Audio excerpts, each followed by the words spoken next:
Alors, bienvenue les amis, salut, c'est Sébastien sur Actualia en YouTube et www.actualia.fr. Aujourd'hui, on va parler d'Ubuntu. Et je sais pas si vous avez remarqué les amis, mais à chaque sortie d'Ubuntu, il y a là donc 25.04 qui est sorti il n'y a pas si longtemps que ça, eh bien vous avez les dérivés. Donc, Ubuntu Mate, Ubuntu Cinnamon, Ubuntu ci, Ubuntu là. Et à chaque fois, vous voyez des youtubeurs en train de donc vous présenter les dernières versions.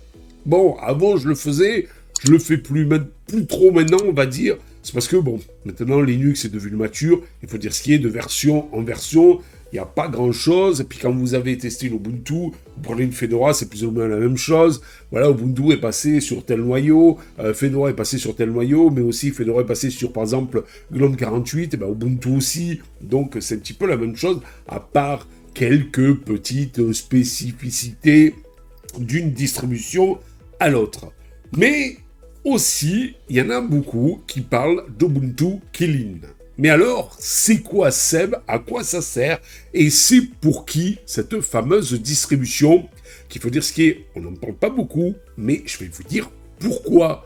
Et oui, Ubuntu Kylin, en fait, c'est une variante officielle d'Ubuntu, ça vous en serez douté, développée spécifiquement pour, et attention, les utilisateurs chinois. Alors c'est pour ça que beaucoup, quand ils vont sur Ubuntu Kylin, tiens, on va le tester, qu'est-ce que c'est que ce truc?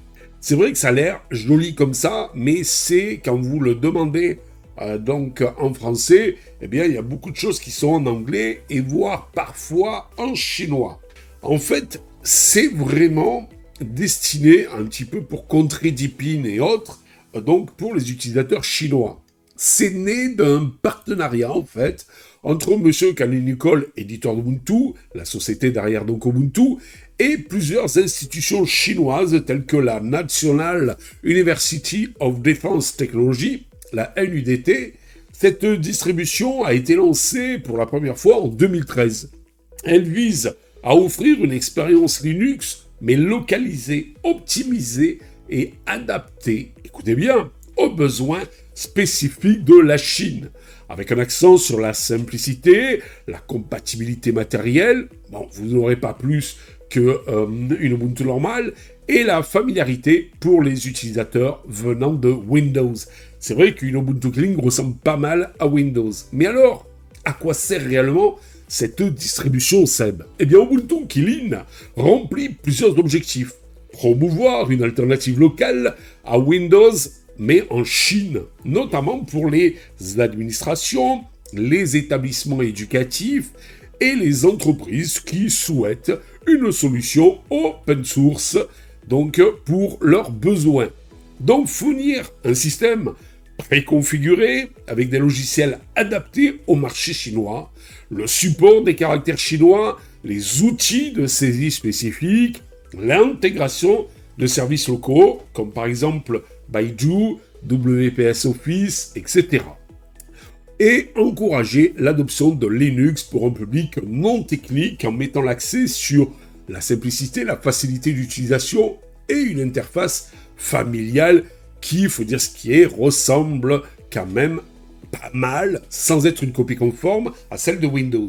En somme, Ubuntu Kylin est une porte d'entrée vers Linux pour les utilisateurs chinois qui recherchent un système d'exploitation qui est stable, gratuit et respectueux de la souveraineté technologique. Mais alors Seb, qu'apporte l'environnement de bureau Yuki? Yuki, c'est l'environnement de bureau dans Ubuntu Kylin. Eh bien, cet environnement de bureau par défaut de M. Ubuntu Kylin s'appelle Yuki, Ubuntu Kylin User Interface. Il s'agit en fait d'un environnement de bureau graphique développé pour offrir une expérience utilisateur moderne, fluide et inspirée de Windows, comme je vous ai dit tout à l'heure, plus inspiré de Windows 7, voire Windows 10. Voici ses principales caractéristiques, donc une interface intuitive et esthétique, barre des tâches classiques en bas, avec un menu démarrer, un gestionnaire de fichiers similaire à l'explorateur Windows, avec même les petits icônes jaunes, un centre de contrôle unifié, paramètres système regroupés par exemple, des thèmes élégants, des animations douces et une légèreté et des performances car tout ça est basé sur Qt. Et oui, cette fameuse alternative à GTK que vous retrouvez chez Monsieur KDE. Yuki est plus rapide que GNOME sur des machines modestes. Le démarrage rapide et une faible consommation des ressources en fait un point fort. Une personnalisation et une intégration poussée, oui, avec les applications natives de Killing, les Killing Software Center, Killing Assistant, etc. Vous avez une interface donc qui est adaptée avec une ergonomie personnalisable selon les préférences. Yuki vise donc à réduire la courbe d'apprentissage pour les utilisateurs venant de Windows. Comme ça, ils ont l'impression d'être un petit peu à la maison, tout en gardant les gros avantages de notre ami Linux. Mais c'est pour quel utilisateur ?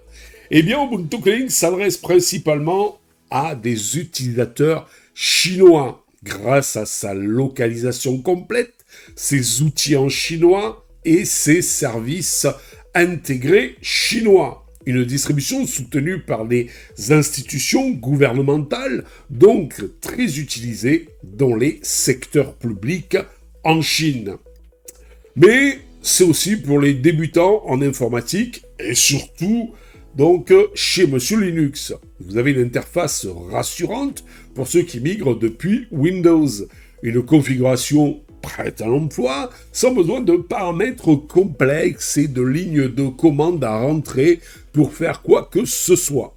Les utilisateurs de machines modestes sont aussi les bienvenus sur Killing, car Uki étant léger, Ubuntu Kylling tourne bien sur des matériels anciens et peu puissants, sachant que Uki est basé sur du Qt, la même chose que Monsieur KDE. Les curieux et les amateurs à l'international. Bien que ciblant la Chine, Ubuntu Kylling peut intéresser ceux qui veulent tester Yuki, ce fameux bureau, ou découvrir d'autres variantes de chez Monsieur Ubuntu, tout simplement, mais à vos risques et périls, puisque vous risquez d'avoir quelques problèmes de traduction. Alors, Ubuntu Kylling est bien plus qu'une simple version chinoise d'Ubuntu, c'est une distribution Linux stratégique, orientée vers l'accessibilité, la compatibilité et la simplicité, avec un environnement Uki de bureau à la fois élégant et performant. Elle montre à quel point Linux peut s'adapter à des contextes culturels et politiques spécifiques, tout en restant fidèle au principe de l'open source. Et c'est pas top ça, surtout venant des Chinois. Voilà, j'espère que vous avez aimé cette petite vidéo. N'oubliez pas le pouce en l'air, n'oubliez pas de vous abonner. Vous le savez, tout ça pour nous encourager dans cette belle aventure multimédia. Et c'est totalement gratuit les amis. Allez, ciao ciao.